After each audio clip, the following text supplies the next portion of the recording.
O'sha uchun hech qachon tushkunlikka tushmang. Bu hayot sizga azob berish uchun, sinash uchun berilmagan. Bu hayotga mazza qilib yashash uchun berilgan.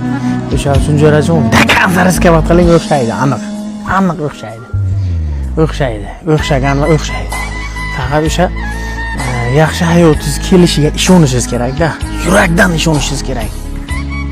Shunaqa u sharoitingiz yo'qligi bu hammasi tugadi degani emas.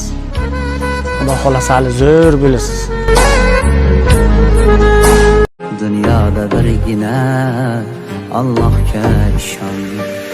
Nagahan kelganda qara kunlaring, ko'z yumib qacharlar ishonganlaring.